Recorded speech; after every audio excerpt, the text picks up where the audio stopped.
მოგესალმებით თქვენ უსმენთ და უყურებთ რადიოაქტიურ საათს დღეს პარასკევია და მიკროფონთან მე ჟურნალისტი თიას ჭინავა ვიწყებ მუშაობას საზოგადოებამ უკვე იცის მაესტროს მაყურებელი საქმის კურსია ხაშურის პოლიციაში მომხდარ ინციდენტთან დაკავშირებით სოსო ქიმერიძის გარდაცვალების ამბავი უკვე რამდენიმე დღეა საზოგადოებრივ ინტერესის საგანს წარმოადგენს გამონაკლისი არც გუშინდელი დღე ყოფილა მაესტროს მაყურებელმა ნახა კადრები სამძიმარზე ჩასული სხვადასხვა ორგანიზაციის წარმომადგენლები იყვნენ მისულები ქიმერიძეების ოჯახში, მაგრამ მათ ოჯახში შესulis და სამძიმრის გამოთქმის საშუალებასთან დაკავშირებით გარკვეული პრობლემები შეექმნათ. ერთ-ერთი, ვინც იმყოფებოდა გუშინ, ქვიშხეთში იყო ბატონი ნუკარი ქანთარია, ქართული აკადემიის ერთ-ერთი ლიდერი, ის დღეს ჩვენი გადაცემის პირველი ნაწილის სტუმარია. მოგესალმებით ბატონი ნუკარი. მოგესალმებით, მადლობთ მოწვევისთვის. მადლობთ თქვენ იმისთვის, რომ მობრძანდით.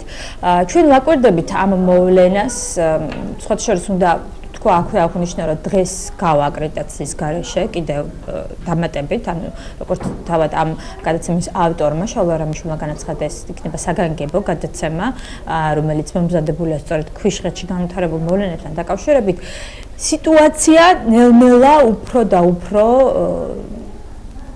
მასშტაბური ხდება თითქოს ჩვენ ვაკვირდებოდით სურათს თქვენ იყავით ჩასულები გინდოდათ სამძიმრის გამოთქმა. მოდით ჯერ სიტუაცია მომიყევთ და შემდეგ უკვე გავაანალიზოთ რა და როგორ მოხდა. ბატონო, ეს თავისთავად ამაზრდენი ფაქტი, რა თქმა უნდა, შეიძლება დავყოთ ჩვენ ორ ნაწილად, ორ თემად. ერთი არის პოლიციის სასტიკი ქმედებები, რომელიც გამოძიების საქმეა და იურისპრუდენციის საქმეა და მეორე ეს არის უკვე მორალურ-ზნეობრივი საკითხი, ოჯახის ქმედება და სოფლის ქმედება. აი ძალიან აშკარად არის ამის უკან რა თქმა უნდა ეხლა არა პირდაპირ რომ სააკაშვილმა დაავალა რომ ამ კაცის ეს არა რა მაგრამ თავისთავად ის დავალება რომელიც მიცემულია სააკაშვილის მხრიდან ძალოვან სტრუქტურებს და ყველას რომ ნებისმიერ ფასად ჩვენ უნდა შევინარჩუნოთ ხელისუფლება არჩევნებამდე ისეთი ზემოქმედების ბერკეტები ავამუშაოთ რომ ხალხმა არჩევნების დროს ჩვენ აღარ დაგვჭირდეს გადაწერა გადმოწერა ოქმების ეს იკითხება მოდით ეს ცოტა გვენ გავაანალიზოთ რატომ რა მოხდა და რასთან არის დაკავშირებული მე უბრალოდ მაინტერესებს გუშინ რა პრობლემები შეგექმნათ იქ როცა ჩახვედით ხო ნუ ჩვენ რო ახლა ჩვენ ჩავედით სამძიმარზე როდესაც ადამიანი აი ესეთ საეჭვო ვითარებაში გარდაიცვალა და საქართველოში მოგეხსენებათ განსაკუთრებით სოფელში როდესაც მიცვალებულია კარები არის ღია ხოლმე არა იმიტომ რომ ხალხი მარტო მხოლოდ რომ შევიდეს თავისუფლად არამედ რწმენაც არის ასეთი რომ უბედურებამ არ დაისადგუროს და უბედურება უნდა გავიდეს ეზოდან და ეს ძალიან კარგად არის მოკიდებული სოფლებში ხოლმე ღამეც არ ხურავენ კარებს ჩვენ დახვდა დახურული ჭიშკარი იქ იდგნენ სამსახურში ფაქტიურად დარაჯები იყო კიდევ ორი მთვრალი მოხალისე ეს უკვე სოფლის მაცხოვრებლები მაგრამ იყვნენ იქ არ მგონია რომ ისინი სოფლელები იყვნენ ისინი ან პოლიციელები ან ნაციონალური აქტივისტები ისინი ამბობდნენ რომ ოჯახის ნათესავები და წევრები ოჯახთან კავშირი არ ქონდათ არც იცნობდნენ მათ და ეს თავად ოჯახის წევრებმა თქვენთან არა იქვე ეტყობოდათ მათ კითხვებზე რომ ისინი ვერ პასუხობდნენ მთლიანად ოჯახის ახლობლები ახლა ასე არ მოიქცევა ისინი ასრულებდნენ სამსახურს და საკმაოდ ფხიზლად ცდილობდნენ რომ არ შეეშვათ და ამბობდნენ რომ ეს არის კონცერტი და რა არის კონცერტი როდესაც სამძიმარზე მიდიხარ ასე რომ აი ეს თვითონ ის ფაქტი რომ სამძიმარზე შესვლა არ დაუშვა ოჯახის წევრებმაც და მე ჩვენ როცა უთხარით რომ კაც შენ ვინ ხარ ისინი აუმენ ოჯახის ახლობელი ვარ მას შენ მიგეკითხება ჩვენ მივდივართ სამძიმარზე მე ოჯახის წევრსაც ათქმევინეს რომ ჩვენ ანუ თქვენ ვერ შეხვედით სამძიმრის ათქმად ჩვენ არ შევედით იმიტომ რომ ძალით სამძიმარი ახლა სადგეგონილა მაგრამ ნუ ქალბატონები შევიდნენ ნანა გაგაბაძე ქეთი დოლიძე და იამეტრეველი შევიდნენ შიგნით და ნუ გამოიტანეს იმათაც ძალიან დაწკუნულები გამოვიდნენ და საშინელი ბატონო გუშინ პირველი კომენტარები როცა გავრცელდა თავად იქ შესული ქალბატონები რომელიც თქვენ ახლა ჩამოთვალეთ ისინი ამბობდნენ რომ ოჯახის წევრები ითხოვენ რომ იქნება მოგვეცეთ საშუალება რომ მიცვალებული დავიტიროთ და შვიდვითარებაში ჩაიაროს ამ ყველაფერმა ცოტა უხერხული სიტუაცია ხო არის ხო შექმნილი თუნდაც თქვენი მხრიდან ამ შემთხვევაში როდესაც ესე გამოცხადდა პირიქით მათ თუნდა რომ საზოგადოება ხო თელა იმაში ქვიშხეთში სოფელში ჩადიან სამძიმრებენ ეს ყველასთვის არ ხოლმე ყველა ჭირის სოფლის მაგრამ ამ შემთხვევაში ეს იყო განსაკუთრებული შემთხვევა კაცი წაიყვანეს სახსალამათი დაკითხვაზეც არას გასაუბრებისთვის მე იქ ალბათ და ეს ძალიან ისეთი ეჭვია რომ აწამეს და ისე აწამეს რომ შემოაკვდათ და არ ამგონია ეს წამება იყო ქვაბების გამო რაღაც მეეჭვება მე რო სპილენძის ქვაბის გამო კაცი აი ასე სასტიკად იქნა ნაწამები შემოაკვდათ ეტყობა რაღაცას ავალებდნენ ისეც რომელსაც მას არ შეეძლო ამის აღება თავის თავზე ალბათ ეს ვარაუდებია შემდეგ ეს მოკლული გადმოაგდეს ალბათ ესეც ვარაუდია იმიტომ რომ თავისითაც რომ განერტნა გადმოვარდნილიყო ხა თავისთან რომც გადმოვარდნილიყო ამდენი ჭრილობა ამდენი მოტეხილობა მას ალბათ არ ექნებოდა ეს ამას ექსპერტიზაც არ უნდა ერთი შეხედვით ეს ჩანდა სურათებიც რომელიც გავრცელდა შემდეგ როგორც ჩანს ოჯახმა როდესაც პირველი იყო ემოციური ბუნებრივია მათ და როცა ეს ამბავი გახმაურდა მათ ოჯახი დააყენეს არჩევანის წინაშე და უთხრეს ალბათ ფიქრობთ ეს იქნებოდა საკმაოდ დიდი ზეწოლა რომ თქვენ ან გახდით ამ მიცვალებულს პოლიტიკური და ისინი ჩამოვლენ ახლა და დაიწყება პოლიტიკური მიზნებისთვის გამოგიყენებენ თქვენ და ასე და ასე მოდით ეს საკითხი უკვე გახდა პოლიტიკური ან და თქვენ გაჩერდებით და ასეთ შემთხვევაში ჩვენ აგრულ კომპენსაციასაც მოგცემთ და ნუ გადარჩებით თუ არა და თუ თქვენ გააკეთებთ მას რომ თქვენ აყვებით აი ამ სიტუაციას მაშინ თქვენ უარესი დაგემართება და ოჯახი დადგა ალბათ არჩევანის წინაშე ვიქ ახალგაზრდა ბიჭი ყავს კიდე მას 22-20 წლის სოფელია მოგეხსენებათ და მათი ფიქრეს რომ ამიცვალებულს არაფერი არ ეშველება და მოდი ჩვენ თავი მან შევინარჩუნოთ და ავიღოთ რაღაცა ამბავი. ეს არის ვარაუდები, რომელიც საკმაოდ ისეთი გამყარებულია სწორედ აი ამ სოფლელების თვითონ დამოკიდებულებიდან და ეს არის ყველაზე უფრო დამთრგუნველი რომ აი სოფელი რომელიც იქ იდგა ისინი ფაქტიურად იზიარებდნენ ამას და მე ეჭვება რომ 10-დან 800 იგივე არ გაეკეთებინა დაუშვათ იცით და აი ეს არის სწორედ ერთი მხრივ შიშის ფაქტორი მათი მხრიდან და მეორე ალბათ არის რაღაც გარკვეული კიდევ ანგარებასაც სოსო ქიმერიძე არ იყო არც ერთი პოლიტიკური ორგანიზაციის არ წარმოადგენდა ამ შემთხვევაში რომ მის მიმართ გარკვეული ზეწოლა განხორციელებული იყო თუნდაც პოლიტიკური ნიშნით პოლიციის შენობაში. ამიტომ როცა ვერსიებს გამოთქვამთ და აყალიბებთ უფრო და უფრო მეტი კითხვა ჩნდება, რატომ შეიძლებოდა თუნდაც ხაშურის პოლიციაში ვინმეს გასჩენდა სურვილი რომ ამ ადამიანის მიმართ ასეთი ქმედება განეხორციელებინა. ეს არ არის პოლიტიკური ნიშნით დაკავებული ადამიანი არ იყო. ხო და აი არ ვიცით, ქვაბების გამო კაცი ესე რომ უნდა, რატო უნდა აწარმო, ეს ჩემთვის აბსოლუტურად გაურკვეველია. თუ არა რაღაც ამის მიღმა არ დგას კიდევ ისეთი რამ რომელიც ამ კაცმა ან იცოდა ან რაღაცას ისეთ სავალებდნენ აბა რატომ უნდა მოხდეს ასეთი რამ ეს არის წარმოუდგენელი და შემდგომ აი ეს დიდი ფაციფუცი რომელიც პოლიციელებმა ატეხეს ფაქტიურად ალყაშია ის სახლი აშკარად ეტყობათ ახლა ესეთი მანქანები დგანან იქა რომ იმ სახლის სახლობლები ალბათ ასე ძალიან ბევრი მანქანები დგას იქა და თან მიუვალი გზა არის და არიან ნუ ყველა ნუ ვიცნობთ ახლა პოლიციელებს ხო მაინც ვცნობთ უკვე გადაცმულები არიან ახალგაზრდა ბიჭები რომლებიც დგანან და ასევე კონტრასტულია სოფლელები რომლებიც იქ დგანან ძალიან დათრგუნულები და ძალიან ბევრი რამე აქვს გულში მაგრამ აი ვერ ამბობენ მე მგონი განსაკუთრებულ ცოტა უფრო მეც ეჭვს ბადობს ის რომ სწორედ ამ საკითხის მიმართ თავად პოლიციელებმა და ძალოვანი სტრუქტურების წარმომადგენლებმა გამოიჩინეს ასეთი გარკვეული სიფრთხილე თუნდაც იმ ადამიანებმა გაურკვეველ ადამიანებმა რომლებიც ცდილობენ რომ ოჯახი იზოლაციაში ამყოფონ ამან კიდევ უფრო მეტად დაძაბა სიტუაცია ეჭვების თვალსაზრისით უამრავი ეჭვი ამიტომ ეს აუცილებლად უნდა იქნას გამოძიებული მე დარწმუნებული ვარ ამ ხელისუფლების დროს ეს არ იქნება მაგრამ ახალი ხელისუფლება ალბათ ამას აუცილებლად გამოიძიებს ეს არ არის ჩვეულებრივი ფაქტი რომ რაღაც კაცი შემთხვევით ანსროლაში ან რაღაც და ეს არის სპეციალურად მიყვანილი ადამიანი წარმოიდგინე დილას დაიყვანეს კაცი და უთხრეს რომ 5 წუთში გამოუშვებთო და მე მოიტანეს სახლში დაჩეხილი დაჩეჩქვილი ხო აი რა და ეს ხდება პოლიციის შენობაში და პოლიციელმა არ უარყო ეს მათ შენობაში მოხდა რომ ეს კაცი მოკვდა იქ ესე იგი რა ხდება მინის გამჭვირვალე შენობაში შიგნით და რა საშინელებები ტრიალებს ამას კიდევ ალბათ გამოძიება შემდგომ აი ხდება ფარდა და დაადგენს იქ შეიძლება მოხალისეობას ქონდა ადგილი, გადამეტებას ქონდა, მე დარწმუნებული ვარ, რომ მათ ახლა ამის მოკლა არ უნდათ. მოკლა რომ დომებოდათ რაღაც სხვა რაღაც ხერხებს და სხვა მექანიზმებსაც მოიფიქრებდნენ, მაგრამ შემოაკვდათ, მაგრამ რატომაც ეს სასტიკად აწამეს? აი, რატომ აწამეს ასე სასტიკად? ეს ძალიან დიდ კითხვებს ვადებს. ბატონო კრი, მოდი თუ ამ ვერსიას გავყვებით. რომ როდესაც ოჯახზე აი ესეთ რომ ეს ამბავი არ გახმაურდეს, ესე იგი მათ ხო აი ძალიან არ უნდათ რომ ეს ამბავი გახმაურდეს და პირველი რაც არ უნდათ მათ ექსპერტიზის ჩატარება.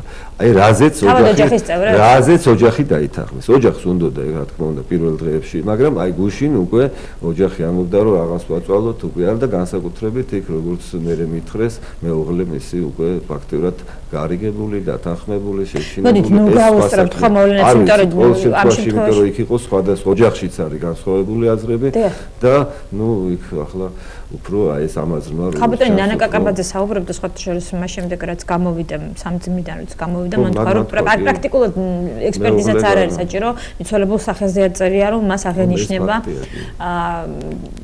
გარკვეული დაზიანებები.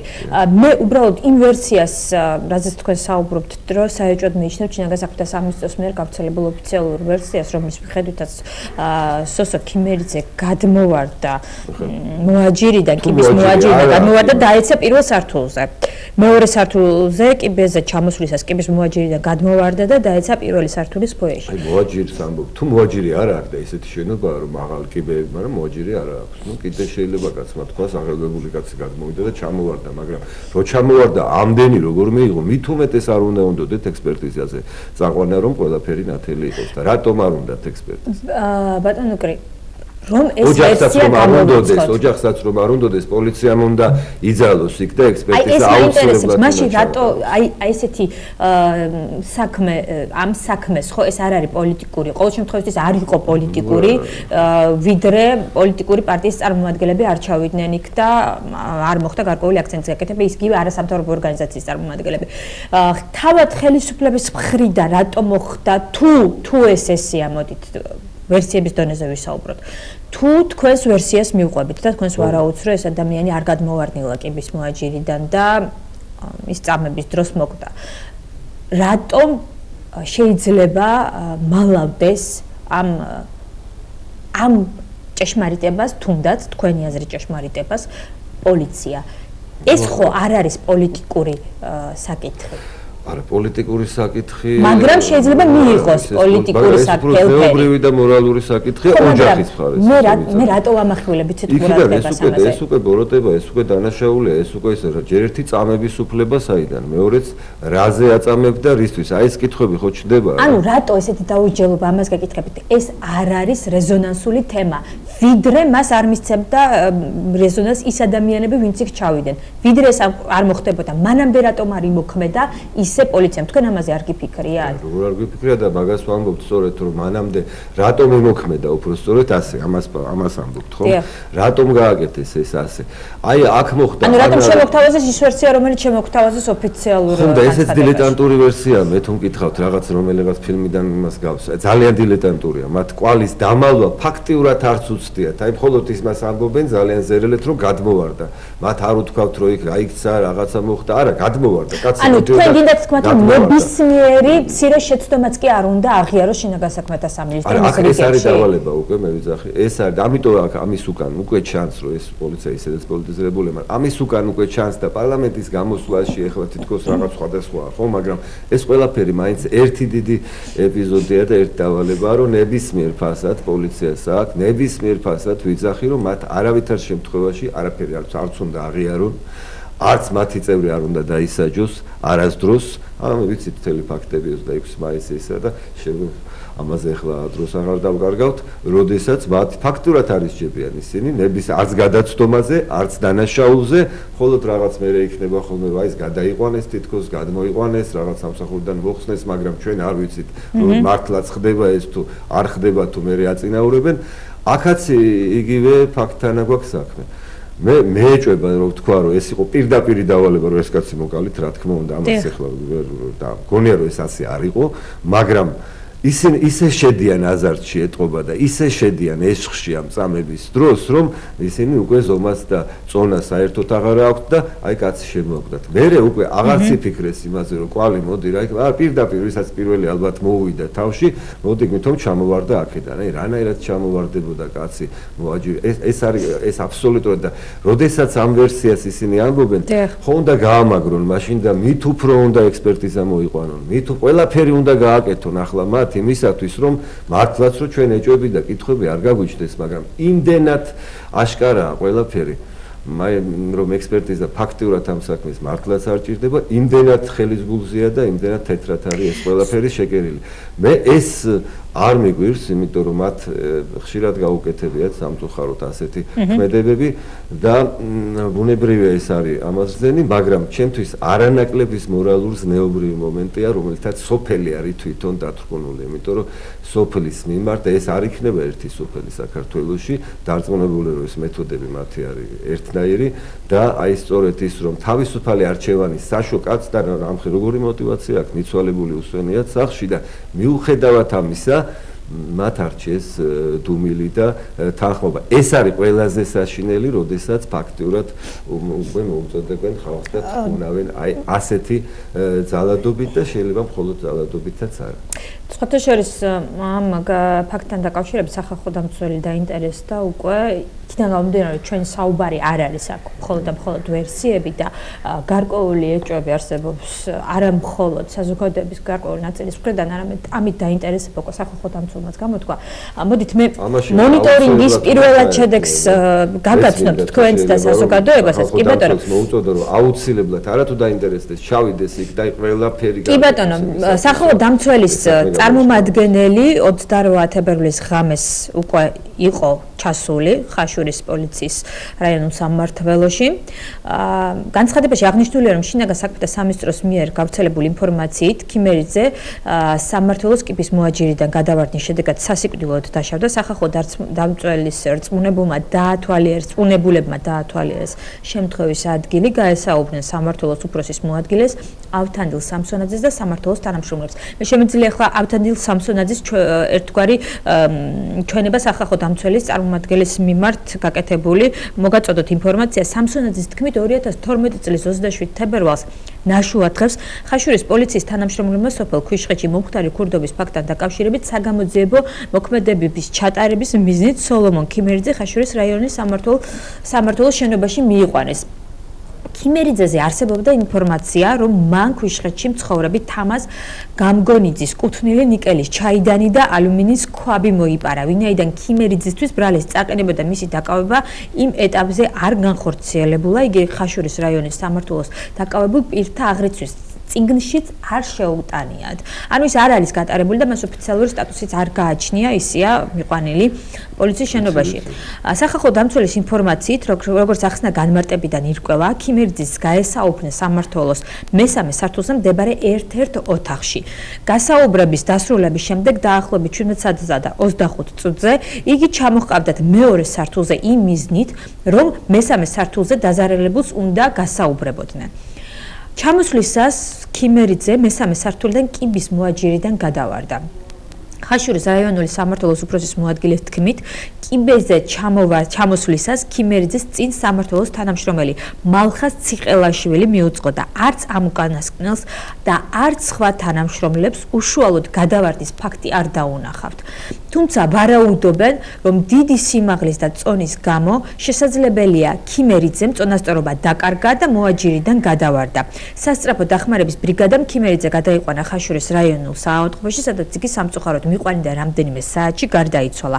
ავთანდილ სამსონაძის თქმით, აღნიშნულ ფაქტზე დაწყებულია გამოძიება შიდა ქართლის და მცხეთა-თიანეთის საოლქო პროკურატურაში 27-დან 28 თებერვლის ღამეს ჩატარდა სასამართლო სამედიცინო ექსპერტიზა, დაიკითხეს სამმართველოს თანამშრომლები. აღნიშნულია განცხადებაში. ასეთი სურათი მოგვაწოდა სახალხო დამცველმა, მაგრამ სახალხო დამცველის აპარატის განცხადებით როგორც აღინიშნა კიმერიძემ სიცოცხლესთან შეუთავსებელი დაზიანებები მიიღო მაშინ როდესაც პოლიციის კონტროლის ქვეშ იმყოფებოდა ნებისმიერი ასეთი დაზიანება ევროსასამართლოს პრეცედენტული სამართლის შესაბამისად დამკვიდრებული სტანდარტით წარმოშობს პრეზუმპციას რომ შესაძლოა პირი არაადამიანური ან სასტიკი მოპყრობის მსხვერპლი იყოს ანუ ადამიანი რომელსაც აღენიშნებოდა სიცოცხლისთვის შეუთავსებელი დაზიანება გადმოვარდნის შედეგად, ხო? და რამდენჯერ გადმოვარდა? არ ვიცი, ბატონო. ესე აქ უკვე არის ლაპარაკი, ესე 5 ჯერ გადმოვარდა. ერთხელ გადმოვარდა, ადგა, აიყვანეს კიდე გადმოვარდა. აბა როგორ შეიძლება ერთი გადმოვარდნით, შეიძლება რა თქმა უნდა გარდაიცვალოს ადამიანი, მაგრამ მიიღოს ამდენი ტრამვები მეორე სართულიდან თან, ხო? მეორე სართულიდან. და არავის ეს ხლა ეს აი უნიჭო მწერლებიც რო დეტექტივი აი ძალიან უნიჭო მწერალი რო დეტექტივის წერას დაიწყებს მომწერლობა ხო ისიც კი არ გააკეთებს აი ესეთ აშკარად რაღაც ასეთ სისულელეს როგორც ახლა ესენი ამბობენ მოყავდათ კაცი ჩამქვემოთ ვერავინ ვერ დაინახა ეს ფაქტი გაიხედეს კაცი აღარ არის და მერე სად არის ეს კაცი დაინახეს ქვემოთ არის გდია კაცო და ალბათ გადავარდა ხომ ეხლა ამას ვინ დაიჯერებს და ჟარგონზე რო თქვა ვინ გადაყლაპავს ვინ ჭამს ამას ხომ ესე იგი ამაზეც არ იწუხებენ თავს მე არ მგონია რომ ახლა ესეთი უნიჭოები არიან ისინი რომ მაგრამ ამაზეც არ იწუხებენ ხო თავს რომ მოდით ეს ეხლა რაღაც კვალი ისე რომ რაღაცა რეალობასთან ახლოს მაინც იყოს ეს რომ ამიტომ აუცილებლად ჭირდება ამ საქმეს მიყოლა ბოლომდე მე და აი როგორ ჭირდება მე გუშინაც თქვი ხათაშორის საზოგადოება მის ვინც აქტიურად არის ჩართული სოციალურ ქსელში იცის რომ პეტიცია გაჩნდა სოციალურ ქსელში სწორედ მოთხოვნით და ხელმოწერების შეგროვებით რომ ჩატარდეს მიუკერძოებელი და ობიექტური აუცილებლად აქ არ არის არც ამ სოფელზე არც მის ოჯახზე ამ შემთხვევაში თვითონ ფაქტზეა ლაპარაკი ნებისმიერ ადგილას ეს რომ მოხდარიყო შეიძლება ეს კაცი მართლაც მოიპარა ის ქვაბი ჩაიდანიც ალბათ შეიძლება მოიპარა არ არის ეს შუაში ამ შემთხვევაში ხო ვით უმეტეს ქვაბი და ჩაიდანი რაღაც სხვა რამე მაინც დაეწერათ ხო ისეთი არა ქვაბის ჩაიდანის გამო ის ასე ეწამა და ასე საბედისწერო დასრულდა მისი ცხოვრება ხო აი ეს არის გამოსაძიებელი როგორ მოხდა რა მოხდა რომ ჩვენ ამას აუცილებლად ეს იქნება საზოგადოებამ და აქტიურად ამოიღოს ამაზე ხმა ასევე სახალხო დამცველსაც ვთხოვ რომ მაქსიმალურად ბოლომდე გაყვეს ტელევიზიები უნდა გაყვნენ ამ საქმეს ბოლომდე და ეს შეიძლება უნდა აუცილებლად გაცდეს კიდეც საქართველოს უბრალოდ ჩვენ გვაქვს გახმაურებული საქმეები რომელიც ბოლომდე ასე რომ ვთქვათ არ არის გამოძიებული და ამაზე მხოლოდ საქართველოში არ საუბრობენ ეს საერთაშორისო სტრუქტურებში გასაჩივრების შემდეგაც არის ამაზე ერთგვარი დასკვნები საუბარია გირგულიანი საქმესთან დაკავშირებით სადაც ევროსასამართლომ გამოიტანა დასკვნა სადაც აღნიშნულია რომ საქმე იყო არაობიექტურად გამოძიებული. ბუნებრივია ეს ასევე იქნება ეს ოღონდ ალბათ ანუ თქვენ იმედი არ გაქვთ რომ ახლოს მომავალში ეს ობიექტურად გამოძიება. თვითონ ამას არ გამოიძიებენ, იმიტომ რომ თვითონ ისინი ფაქტურად ისე იცავენ ერთმანეთს და ზოგი იძულებით ახლა იქ ეტყობოდა პოლიციელებსაც რომ აი უნდა იდგნენ რა მეტი გზა რა დაავალეს და უნდა იდგნენ ხო? იყო იქ აქტივისტები ნაციონალების ალბათ რომლებიც მაგრამ თქვენ ხო არ შეგვიძლია დაადასტუროთ ისინი პოლიციის თანამშრომლები იყვნენ თუ ნაციონალური აქტივისტები ერთ პოლიციის აქტივისტები იყო ნაციონალების აქტივისტები იყვნენ თუ პოლიციელები იყვნენ აი ამ ძალიან ცუდ საქმეში მონაწილეობდნენ რასაც ფაქტიურად უზნეობა ქვია უკანონობა ქვია რასაც დარღვევა ქვია ყველაფრის ფაქტობრივად შენ მხარს უჭერ ამ ამბავს და ცდილობ რომ დაფარო პოლიციელი თუ ხარ და უფრო მეტია რა თქმა უნდა შენი დანაშაული ამ შემთხვევაში და აქტივისტი თუ ხარ ნუ დაბნავებული ხარ ისე რომ ამიტომ მინდა მე ახლა მეცით ნაციონალებისაც უთხრა რომ ეხლა დაიწყება როგორც ჩანს ძალიან დაძაბული პერიოდი და ვისაც ნაციონალების მომხრეებს ნაციონალების წევრებს ვისაც საქართველოსთან უნდა კავშირი ვისაც თავის შვილები უნდა რომ აქ იყვნენ ვის თვითონაც ფიქრობს რომ აქ უნდა იყოს საქართველოში აი ნუაყვება ამ საშინელ სასტიკ თამაშებს რომ სახიფათოს რომელსაც პირდაპირ ანხორციელებს რაღაც გარკვეული ერთი ჯგუფი ნაციონალების სააკაშვილის თამადობით რომელსაც თვითონ პარლამენტის ხდომაზეც კი არ დაფარა ეს ყველაფერი და აშკარად გამოხატა იცით და ამიტომ ამბობ ხა მეორედ გავემეორე ეს ერთი შინაარს ერთი სცენარია ყველაფერი და ფაქტურად ეს არის ერთი დიდი ეპიზოდი და ჩვენ კიდე ალბათ ბევრ ასეთ ფრაგმენტების ნახვა მოგვიწევს უკვე და ამაზე უნდა ვიყოთ ძალიან მკვეთრი რეაქციები უნდა გქონდეს ჩვენ. ძალიან სამწუხარო რომ უკვე მე რამდენი დღე ამ სამწუხარო ფაქტთან დაკავშირებით ვსაუბრობ და ეს არ იქნება ბოლო გადაცემა ამასთან დაკავშირებით დღეს 8 საათზე არგუმენტებში ჩვენ ამ თემას გავაგრძელებთ და ვისაუბრებთ ამ საკითხზე იქნება ერთგვარი დებატი ზოგადად დაღუპულების სინდრომთან და მდგომარეობასთან დაკავშირებით რომელიც არსებობს ქვეყანაში და ეს არ არის მხოლოდ და მხოლოდ ქართული საზოგადოების ერთი ნაწილის აზრი ეს რამდენიმე საერთაშორისო ორგანიზაციის კვლევასა თუ დასკვნაში არის ჩაწერილი მე კიდევ ერთხელ ვიმეორებ ამ საქმესთან დაკავშირებით ერთგვარი პეტიცია გაჩნდა სოციალურ ქსელში და მიმდინარეობს ხელმოწერები რომ ჩატარდეს ობიექტური და სამართლიანი და დამოუკიდებელი გამოძიება ამ საკითხთან დაკავშირებით და იმედი გამოვთქვათ რომ ეს საქმე არ ჩაეწერება იმ გახმაურებულ საქმეთან ნუსხაში რომელიც საქართველოში არსებობს და იქნება კონკრეტული პასუხები ამ საქმესთან დაკავშირებით მე ძალიან დიდი მადლობა მინდა უთხრა ბატონ ნუკერ კანთარიას იმისთვის რომ მობრძანდა და მიიღო ჩვენს გადაცემაში მონაწილეობა კიდევ ერთი თემა რომელზედაც ჩვენ ვისაუბრებთ ეს არანაკლებ აქტუალურია დღეს საქართველოში საუბარია პოლიტიკური გაერთიანების შესახებ კანონში შეტანილ ცვლილებებზე, რომელსაც არასამთავრობო ორგანიზაციათა დიდი ნაწილი აპროტესტებს, გუნში შედგა შეხვედრა პარლამენტში პავლე კუბლაშვილთან და ხელისუფლების წარმომადგენლებთან, რა პასუხი მიიღეს არასამთავრობო ორგანიზაციის წარმომადგენლებმა, რომლებიც მართავენ აქციას ეს შენ შეგეხება. მისი ერთ-ერთი წევრი კოტე კანდელაკი იქნება ჩვენ გადაცემის მეორე ნაწილის სტუმარი, რეკლამა და რეკლამის შემდეგ დავუმატებით დაგვალოდეთ. Ბრუნდებით პირდაპირ ეთერში ჩვენი გადაცემის მეორე ნაწილის სტუმარია კოტე კანდელაკი სამოქალაქო კულტურის საერთაშორისო ცენტრის ხელმძღვანელი და ასევე კოალიცია არჩევნის თავისუფლებისთვის წევრი მოგესალმებით ბატონ კოტე. ძალიან დიდი მადლობა მობრძანებისთვის. ზუსტად რამდენიმე წუთის წინ დასრულდა შეხვედრა შელატონ მეტეხი პალაში, რომელიც მიმდინარეობდა საერთაშორისო ორგანიზაციების წარმომადგენლებთან, დიპლომატიური კორპუსის წარმომადგენლებთან და ასევე სხვადასხვა ოპოზიციური თუ სახელმწიფო პარტიის წარმომადგენლებთან და მოდით გავიგოთ რა იყო ამ შეხვედრის მთავარი მიზანი და შემდეგ გავარკვიოთ რა შედეგი დასრულდა გუშინ პარლამენტში ჩატარებული შეხვედრა თქვენი კოალიციისა და ხელისუფლების წარმომადგენლებს შორის. მოდით ჯერ დღევანდელ შეხვედრაზე ვისაუბროთ და შემდეგ დავუბრუნდეთ გუშინდელ თემას. ეხლა ამ ნახევარსაათის წინ დამთავრდა ეს შეხვედრა და ამ შეხვედრის მთავარი მიზანი იყო ჩვენი კამპანიის ფარგლებში შეგეხება მომზადებული საკანონმდებლო წინადადების გაცნობა სხვადასხვა საერთაშორისო ორგანიზაციებისთვის, დიპლომატიისათვის, ასევე არასამთავრობო ორგანიზაციის წარმომადგენლებისათვის, რომლებიც ძალიან აქტიურად იყვნენ ჩართული ამ კამპანიის საწყის ეტაპზეც, მათი ერთობლივი ძალისხმევით მოხერხდა ამ კანონპროექტის წარდგენა პარლამენტში. თქვენ გააცანით ეს წინადადებები? გავაცანით უფრო დაწვრილებით, რა თქმა უნდა ისინი იცნობდნენ ამას, მაგრამ თუ რაიმე შეკითხვა იყო, ამაზე იქნა პასუხები გაცემული და ამაში მონაწილეობა მიიღეს ასევე პოლიტიკურმა პარტიებმა, ისე ოპოზიციამ.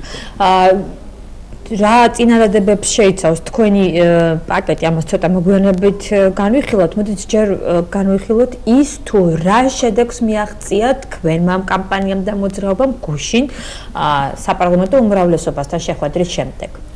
თქვენ როგორც იცით 17 თებერვალს წარვადგინეთ ეს კანონპროექტი და პირველი ეტაპი ასე ვთქვათ წარმატებით გავიარეთ იქიდან გამომდინარე რომ პარლამენტის ბიურომ და კომიტეტმა მიიღო ეს წინადადები განსაკუთრებულად და ასე ვთქვათ გუშინდელი შეხვედრა იყო მოთხოვებითი ხასიათის სადაც ვთქვათ იგივე კომიტეტის მხრიდან რაღაცების დავუსწრებას ჰქონდა ადგილი ჩვენი მხრიდანაც ესეთი კონკრეტული შედეგებისთვის რომ რაღაცებზე შევთანხმდით ეს გუშინ არ მოხდარა მაგრამ იყო რაღაც ბრძაობა კომიტეტის მხრიდან რომ რაღაც მთლიანად ამ კანონპროექტის განხილვა შედგება და რაღაც შეთანხმება იქნება მიღწეული. საუბარისთვის რომ შეიძლება შემხედრი ნაბიჯი იყოს განმარტო. კი, რამოდენიმე ვთქვათ კონკრეტულად რამოდენიმე წინადადებაზე იყო რომ ვთქვათ ვეთანხმებით და ვთქვათ ამაში პრობლემას ვერ ხედავთ რომ ესენი იყოს გათვალისწინებული რამოდენიმე საკითხზე აქვთ მათ თავისი შეხედულება და აი ამ იმ შეხედულებებზე რომელიც ჩვენ ძალზედ მნიშვნელოვანი მიგვაჩნია რომ შეიცვალოს კანონმდებლობაში. კი ბატონო, ერთი მთავარი საკითხი რომელიც ახლა მედიის ჩვენს გახდა გუშინდელი შეხვედრის შემდეგ ცნობილი არის ის რომ კანონში დაკავშირებული პირის ცნება სავარაუდოდ შეიცვლება. ეს არის თქვენი ვერსია, ხო? ასეთი დასკვნა გამოიტანეთ ამ შეხვედრიდან. ნუ ამაზე ესე ცალსახად თქვა ჯერჯერობით ადრე არის.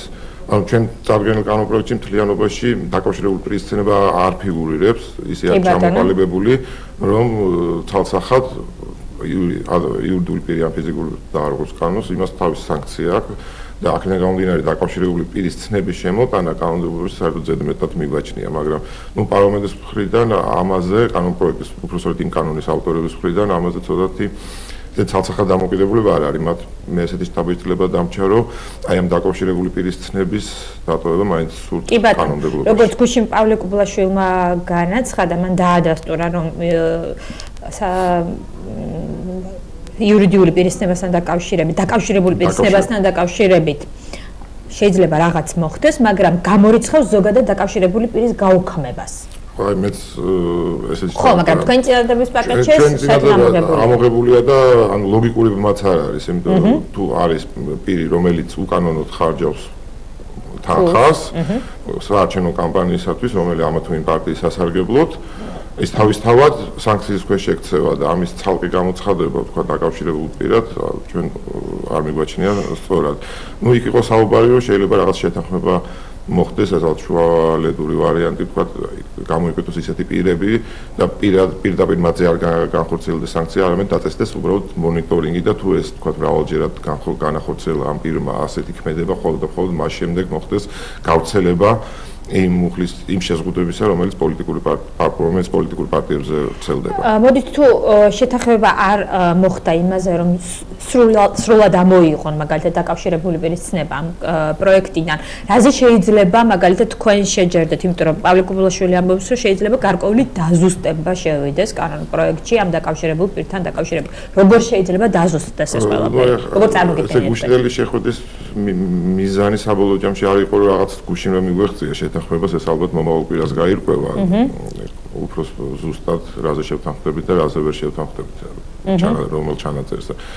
მაგრამ ძირითადად სულისკვეთებას, ასე ვთქვათ, ჩვენი კანონპროექტით ეხმიანება იმას, თუ თავარი მიზანი არის, რომ მივახციოთ პოლიტიკური პარტიების დაფინანსების გამჭვირვალობას. გასაგებია, მაშინ მე გითხავთ ესე, თქვენ როგორ გესმით დაკავშირებული პირი?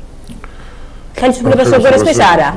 თქვენ როგორ გესმით? ანუ ჩვენთან არის პირი, რომელიც თქვათ იურიდიულ პირს ზოგადად საერთოდ აკრძალული იყო და ჩვენ ეს მოთხოვნა არ შეგვიტანია, რომ თქვათ აღდგენილი იყო იურიდიული პირის მხრიდან დაფინანსება და ეს თავისთავად გამორიცხავს და იურიდიულმა პირმა კიდაც ფინანსურად და კიდაც არამატერიალურად რაღაც საქმედება განახორციელა, ეს ჩაითვლება შემოწირულობა და კანონდარღვევა და თავისთავად ავტომატურად დაჯარიმდება. ასევე თუ და თქვათ თუ ფიზიკურმა პირმა ამ შემთხვევაში ან ნებისმიერმა რაღაც ქმედება ჩაიდინა ისეთი, რომელიც აი ამაზე იყო კამათი, რომელიც შეიძლება ვთქვათ კანონ ლიმიტ გადამეტებული არის, ვთქვათ ხო შეზღუდვა აქვს ფიზიკურ პირს 60,000, ვთქვათ და რაღაცა მოხდა და 60,000-ზე ზედმეტი თანხა გადაურიცხა რაღაც ისეთი ქმედება ჩაიდინა, რომელიც 60,000 ლარის აღემატება. ამ შემთხვევაში ჩვენ ანუ მოქმედი კანონმდებლობა პირდაპირ აკისრებს მას სანქციებს. ანუ ჩვენი შემოთავაზება იყო, რომ რაღაც გარკვეული თანხის ფარგლებში თუ განახორციელა, ანუ თუ მრავალჯერადი იყო ასეთი ქმედება, ხოლმე და მხოლოდ იმის შემდგომ დადგეს ამ შეზღუდვების თემა. ნუ აი ამაზე არის კამათი, ვთქვათ, მათი მხრიდან ზუსტად აი ესეთი ადამიანების დაკავშირება, თუ მან პირების დაკავშირებას თulis საჭიროდ ხო, ცალკე პრობლემა ისიც, რომ უწესდება შეზღუდვები იმ იურიდიულ პირებს, აი და იმ პირებს, ვინც ხარჯავს ფულს და უწესდება შეზღუდვები ალბათ ასევე იმათაც, ვინც გარკვეულ სიმპათიას გამოთქვამს ამათ თუ იმ ანუ ჩვენ კანონპროექტით ეს საერთოდ ამოღებულია. კი ბატონო, თქვენთან ეს ამოღებულია, მაგრამ მხოლოდ ჩვენ გვაქვს დატოვებული ამაზე შევთანხმდით, რომ თქვა ეს ზოგადი პოლიტიკური მიზნები იქნეს ამოღებული და მხოლოდ იყოს ჩანაწერი საარჩევნო მიზნებისთვის და საარჩევნო მიზნები გულისხმობს ამა თუ იმ პოლიტიკური სუბიექტის მხარდაჭერას ან მისაწინააღმდეგო აგიტაციას და მხოლოდ მიმული არის ხარჯებს. ანუ თუ პირი არ ხარჯობს არანაირ თანხას ან რაღაც შემოწირულობას არ აკეთებს, ასეთ შემთხვევაში ის პირი ვერ მოექცევა ვერანაირ შეზღუდვაში. და შეუძლია თავის პოლიტიკური სიმპათიას დააფიქსიროს? ანუ განსხვავებით იმ კანონპროექტისგან, ჩვენთან ეს ცალსახად ნათლად არის წარმოდგენილი. კი ბატონო, რაც კანონპროექტში არ არის გაწერილი და არ ვიცი რომ მოქმედ კანონში. მოქმედ კანონში ნამდვილად ესე არის. ძალიან ბუნდოვანი ჩანაწერი იყო, ნებისმიერი ადამიანი, რომელიც ამა თუ იმ პარტიის მიმართ ან სუბიექტის მიმართ გამოხატავდა რაიმე პოლიტიკურ სიმპათიას, მაშინ ის ჩაითვლებოდა და შეეძლო კონტროლის პალატას გარკვეული შეზღუდვების ფარგლებში მოექცია. თუმცა იქვე ამ კანონში მუხლში მესამე მუხლად არის ჩაწერილი ის, რომ არ ეზღუდება ადამიანის გამოხატვის თავისუფლება, ან პირს არ ეზღუდება გამოხატვის თავისუფლება. სხვათა შორის, როდესაც განხილვები მიმდინარეობდა ნოემბერ-დეკემბერში ამ კანონპროექტის ასევე აქტიურად მონაწილეობას ვიღებდით, როდესაც დაისვა ეს საკითხი, როდესაც კანონპროექტი შემოვიდა, რომ ეს კანონპროექტი ზღუდავს თავის ანტიკონსტიტუციურია, ზღუდავს გამოხატვის თავისუფლებას და ასე შემდეგ, მხოლოდ ამის შემდეგ გაჩნდა ეს ჩანაწერი. რომ ვთქვათ დაემშვიდებია. ეს მესამე მუხლე. ეს მესამე მუხლე, რომელიც დეკლარაციად ჩაიწერა, რომ არ ზღუდავს გამოხატვის თავისუფლებას და სამოქალაქო აქტივობას, ეს დაემატა ბოლოში კანონპროექტს. ხო, მაგრამ არ ვიცით როგორ ამოქმედება და როგორ იქნება ეს პრაქტიკაში გამოყენებული, ხო? ანუ ამ მხრივ ეს იყო დეკლარაციული მუხლი, ჩვენ ასე ვთვლიდით, პარლამენტი თვლიდა, რომ ეს ზუსტად ის ჩანაწერია, რომელიც ის საფრთხები, რასაც თქვენ ხედავთ, ამას გამორიცხავს, მაგრამ ამ შემთხვევაში არის ვთქვათ თანხმედრა გუშინდელი შეხვედრის მერე რომ თქვა და ის ჩვენი შეთავაზება თქვა იყოს გათვალისწინებული. ანუ ეს თქვენი შეთავაზება თავისთავად იმ პრობლემასაც მოხსნის დღის წესრიგიდან, რაც სწორედ ამ გამოხატვის თავისუფლებას ემუქრება. ანუ ჩვენთან არის მკაფიოდ, არის ყველაფერი ხარჯებზე მიღული. თუ ადამიანი გარკვეულ თანხას უკანონოდ არ ხარჯავს რომელიმე პოლიტიკური პარტიის სასარგებლოდ, ის ვერანაირი სანქციის და რეგულაციის ქვეშ ვერ მოექცა. გასაგებია. მარტო ეს საკითხი არ იყო მე როგორც ვიცი თქვენი მოძრაობის ამსავალი წერტილი. არის კიდევ უამრავი საკითხი, რომლითაც თქვენ საუბრობთ, რომ საარჩევნო გარემო კიდევ უფრო გაუარესდება. იყო სხვა საკითხებზე აქცენტი გამახვილებული? გუშინდელ შეხვედრაზე არა და ანუ ჩვენი კამპანია დაიწყო ამ საკითხით, მაგრამ ეს საკითხი არ ამოწურავს საარჩევნო გარემოს გაუმჯობესებას ზოგადად და ეს კამპანია არ არის მარტო მიმართული ამ საკითხზე. ჩვენ მომავალშიც ვაპირებთ უკვე მზათა გვაქვს წინადადებები საარჩევნო კოდექსის გაუმჯობესების კუთხით და ასევე სხვა მრავალ საკითხზე, რომელსაც თანამიმდევრულად არჩევნებამდე გავაჟღერებთ, მაგრამ ეს ასე ვთვლით, რომ ეს კამპანია შეგეხება არის კუდი ზოგადად სამოქალაქო აქტივობის და შეიძლება მარტო საარჩევნო გარემოს გაუმჯობესებით არ შემოიფარგლოს უამრავი ისეთი სხვა საკითხია, რომელიც ყოველ მოქალაქეს ეხება და ჩვენ ფაქტობრივად სურვილი იყო, რომ აი ეს საკითხები არ ყოფილიყო მხოლოდ პოლიტიკური პარტიების მსჯელობის საგანი და სამოქალაქო საზოგადოება აქტიურად ჩართულიყო, რასაც მე მგონი მივახციეთ და შემიძლია ვთქვა, რომ ბოლო წლებში უპრეცედენტო შემთხვევა იყო, როდესაც ამდენი არასამთავრობო და მედია ორგანიზაცია გაერთიანდა რაღაცა ერთი მიზნის მისაღწევად. კი ბატონო, მაგრამ ეს არ არის, რა ვთქვათ, სრული სურათი არასამთავრობო ორგანიზაციების სოლიდარობის, თუნდაც ამ საკითხთან დაკავშირებით არიან არასამთავრობო ორგანიზაციები, რომლებიც ამ კამპანიაში თქვენ მაინც არ შემოგიერთნენ, იმიტომ რომ მიაჩნიათ, რომ ცოტა სხვანაირად შეიძლება და ამ ხო, შევეხები რაღაც საკითხებში პირად საუბრებში და ზოგიერთ ტელეგადაცემაშიც მოვყარიყული რაღაცებში ვეთანხმებიან რაც განსაკუთრებია, მაგრამ ზოგადად მათი სულისკვეთება, როდესაც ნოემბერში 2011 წლის სექტემბერში პირველად გამოიტანა ხელისუფლებამ საარჩევნო კოდექსი განსახილველად და მაშინ არანაირი შეზღუდვა არ იყო დაწესებული ფინანსთა პირიქით გაზრდილი იყო შემოწირულობა თავდენობა იურიდიული პირების და ფიზიკური პირების მიერ, მაშინ ეს ორგანიზაციები გამოდიოდნენ მოწოდებით, რომ საერთოდ მოხსნილი ყოფილიყო ყოველგვარი შეზღუდვა, რომ თქვა ადამიანს თუ აქვს თანხა, რატო უზღუდავთ, რამდენიც უნდა იმდენი შეწიროს მისი სიმპათიის მიხედვით ამა თუ იმ პარტიას. ანუ მათი პოზიცია ესეთი იყო, როგორც კი რეალობა შეიცვალა, ამის მერე მათი პოზიციაც შეიცვალა, მაგრამ რაღაც საკითხებში, თქვა ისინი ხმამაღლა ალბათ ამას არ ამობენ, მაგრამ რაღაც საკითხებში ისინი ხედავენ გარკვეულ სირთულეს ამ კანონმდებლობაში. კი ბატონო, როდი შედგება მორიგი შეხვედრა თქვენსა და ხელისუფლებას შორის? ანუ კონკრეტულ შედეგს როდის უნდა ველოდოთ? აი, მომავალ კვირაში გაირკვევა, როდესაც პარლამენტი თავის ვარიანტს წარმოადგენს. კი ბატონო. ანუ ეს იქნება ალბათ სამშაბათს, ოთხშაბათს. მოდით მე ჟურნალისტი ვარ და ამიტომ უნდა წინაც გავიხედო და ცოტა ვარაუდებს ავესაუბროთ. იმ შემთხვევაში თუ არ მოხდა შეჯერება თქვენი და ხელისუფლების წინადადების, ხო? ნაციონალური მოძრაობა, უმრავლესობის მოთესავე ვთქვათ. რა გზა გრჩებათ იმისთვის, რომ იბრძოლოთ კიდევ უფრო ეფექტურად იმისთვის, რომ შეიცვალოს კანონმდებლობა? ჩვენ მიგვაჩნია, რომ ჩვენ წარდგენილ წინადადებებში ფაქტურად 95% თუ არ იქნა გათვალისწინებული, ისე შედეგი არ იქნება მიღწეული, იმიტომ რომ ამაზე ესე მაღლაციეთ. ანუ ჩვენ ისეთი ნორმები მუხლები შევარჩიე და ისეთ იმას შევიტანეთ ცვლილებები, რომელიც მნიშვნელოვნად მიგვაჩნია, რომ ესენი არ შეიცვალა, მაშინ საარჩევნო გარემო არ იქნება კარგი. ანუ საარჩევნო გარემოს ეს ამ კანონპროექტის გინდათ 100%-ით გათვალისწინება, მაინც არ შეცვლით, ჩვენ დავბრუნდებით იმ რეჟიმში, სანამ ეს კანონი იქნებოდა მიღებული, ანუ საარჩევნო გარემო მრავალკომპონენტიანი არის და ანუ უბრალოდ ისეთ რეჟიმში ჩავდექით, რომ ამით უნდა დაგვეწყო აუცილებლად. თუ თქვა რაღაცა შედეგები არ იქნა მიღწეული და ეს საკითხები არ იქნა, თქმა უნდა ჩვენ ვაგრძელებთ ჩვენს მოძრაობას, ან უფრო მეტი ადამიანის ჩართვას ამ მოძრაობაში, ასევე შესაძლებელია, რომ უკვე არა საკანონმდებლო წინადადების სახით, არამედ საკანონმდებლო ინიციატივის წესით 30,000 ხელმოწერის შეგროვება მოგვიხდეს და ასე შემდეგ. ანუ უამრავი ჩვენს არსენალში უამრავი სხვადასხვა მეთოდი არის, რაც შეიძლება გავუწევთ. კი ბატონო, მაგრამ ჯერ მაინც ნუ გავუსწრებთ მოვლენებს წინ და ვნახოთ რაზე გადმოდგამს ხელისუფლებას შემხვეულ ნაბიჯს. ერთი საკითხი, რომელიც კიდევ დღეს გაჟღერდა, ეს შეგეხება ორგანიზატორებმა პრეზიდენტს პარლამენტის თავმჯდომარის საგარეო საქმეთა მინისტრს მიმართვა გაუგზავნეთ უკვე. მაგრამ მიმართვის ადრესატები კი არიან ეს ხელისუფლების პირველი პირები, მაგრამ უფრო შორს მიმავალი მიზანი აქვს, ხო? EUTOS სადამკვირვებლო მისიაზეა საუბარი. ეს მიმართვა მოდით მე განცხადებას წავიკითხავთ და შემდეგ თქვენს განმარტებას მოვისმენ ამაზე. 2012 წლის საპარლამენტო არჩევნების თავისუფალ და დემოკრატიულ გარემოში ჩატარება საქართველოს ხელისუფლებისა და საზოგადოების წინაშე მდგარი უმნიშვნელოვანესი გამოწვევაა. იმედს გამოვთქვამთ, რომ საქართველოს ხელისუფლება ყველაფერს გააკეთებს, რათა უზრუნველყოს EUTOS დემოკრატიული ინსტიტუტების და ადამიანის უფლებების ოფისის ევროსაბჭოს რეკომენდაციების შესრულება და არჩევნების საერთაშორისო სტანდარტებით ჩატარება.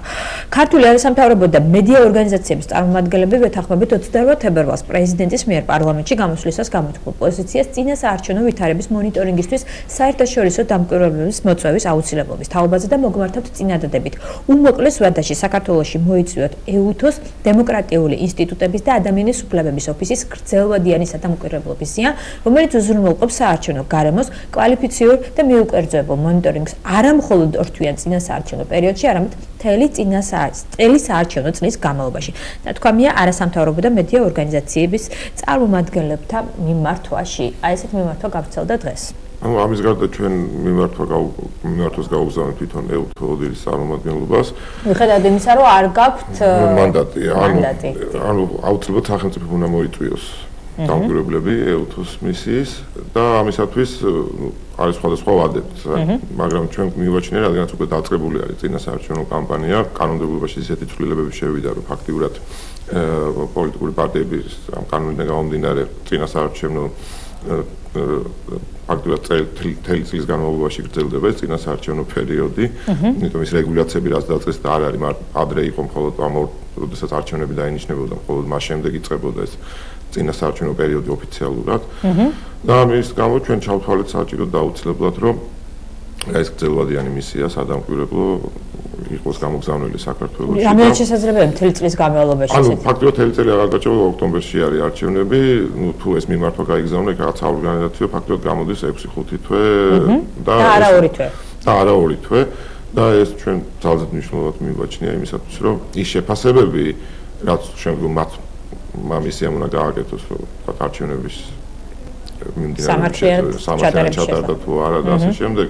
მხოლოდ ის 2 თვე მათ ამ სრულსურათს არ მიცემს, იმიტომ რომ ყველანი კარგად ხედავთ, რომ ეს პერიპეტიები საარჩევნო უკვე დაწყებული არის და გარკვეული დარღვევებსაც აქვს უკვე ადგილი ქვეყანაში. კი ბატონო, უბრალოდ ჯერ უნდა მივიღოთ პასუხი თავად ხელისუფლების პირველი პირებისგან, რამდენად მიმართავენ ისინი სწორედ იმ წინადადებით, რომელთაც თქვენ მიმართეთ ამ შემთხვევაში. ამ შემთხვევაში ჩვენ პარალელურად მიმართეთ EUTOS-ად, იმის გამო რომ მათაც რაღაც თავისი ძალისხმევა გამოიჩინონ და კი ბატონო. შევიდნენ მოლაპარაკების პროცესში ხელისუფლებას და მე არ მგონია რომ თქვათ მაინც დიდი წინააღმდეგობა იყოს ამ შემთხვევაში ხელისუფლების მხრიდან. ახლა შეიძლება 6 თვით ადრე არა, მაგრამ რაღაც 2 თვეზე უფრო მეტი პერიოდით შესაძლებელია ჩამოვიდნენ დამკვირვებლები. დაველოდოთ რა გადაწყვეტილებას მიიღებს საქართველოს ხელისუფლება და ასევე რა პასუხს მივიღებთ EUTOS-გან და როგორ წარიმართება თქვენი კამპანიაც, ესეც საინტერესოა. ძალიან დიდი მადლობა. კოტე კანდელაკი იყო ჩვენი გადაცემის მეორე ნაწილის სტუმარი. მადლობა მოგზაურობისთვის. დღეს რადიოაქტიური საათი ამით დასრულებულია, მაგრამ იარგე მშვიდობები და ჩვენ ერთმანეთს 8 საათზე არგუმენტებში შევხვდებით, ასე რომ დროებით.